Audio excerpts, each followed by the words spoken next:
This slideshow will detail how I made the electric snowmobile battery.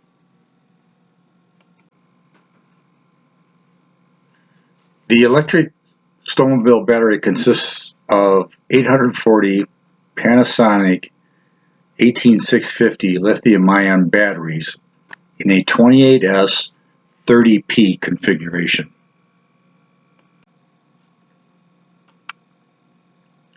This picture is the beginning of the battery build. The battery box is made of aluminum and was originally made a year ago for 14 Nissan Leaf battery modules. I wasn't satisfied with the range, so I set out this year to improve it. If I was to start out originally with the 18650 cells, I would have made the battery box a different size. So, given this constraint, the new battery consists of 2 layers, each holding 13 modules, and then 2 individual modules on top. I probably would have made 2 layers each with 14 modules. This will be clear at the end of the slideshow. Each layer has 2 sheets, top and bottom, of interlocking plastic holders. Each sheet is 26 cells wide and 15 cells deep.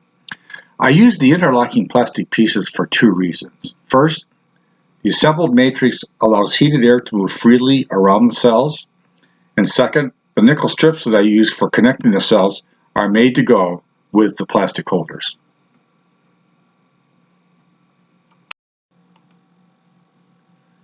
This picture shows one completed sheet of the 26 by 15 interlocking plastic pieces.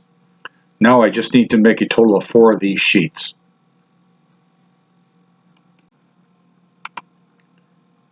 Here I'm starting to place the cells into the plastic sheet.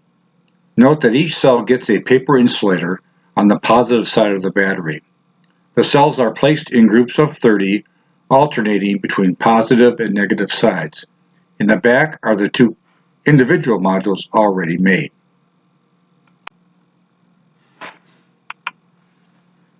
This picture shows a completed sheet with all the cells inserted. The next top sheet is placed on top of the layer with all the cells inserted. This picture now shows the fully completed layer with all strips spot welded and copper buses soldered. The positive side has fused nickel strips sold by battery hookup, and the negative side has nickel strips that could be purchased on Amazon.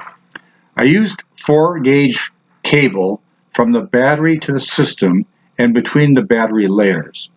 I experimented with 2 and even 1/0 wire and found that 4 is just fine.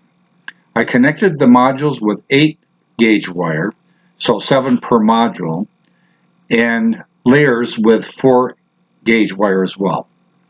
I used more bus wire than necessary for the current between modules, but wanted to minimize current to just groups of 4 batteries on the nickel strips.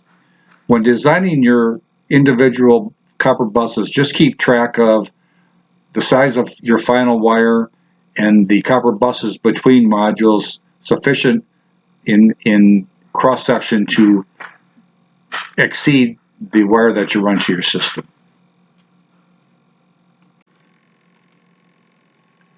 This shows the 2 large battery layers, each with 13 modules, and 2 individual modules installed in the battery box. The layers are separated with fire-resistant pegboard and also in the back. The holes facilitate airflow through the box. Each module is connected with voltage sensing wires to a 150 amp BMS. I used Morris multi-wire connectors for later connection to my main wires to the system. This picture shows the battery box installed in the snowmobile. I installed hinges to make it easy to tilt up for easy access. Note the heating elements on the box. I run the full battery DC voltage through it. The coils only draw about 1 amp and it takes about an hour to raise temperature 5 degrees centigrade. It really is quite negligible compared to what the motor draws.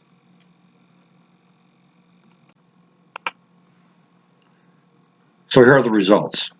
The max battery voltage is 117.6 volts, and that's essentially 28 times the max individual cell voltage of 4.2. Same for current, it's 102 amp hours, and that's 30 times the individual cell rating of 3.4 amp hours.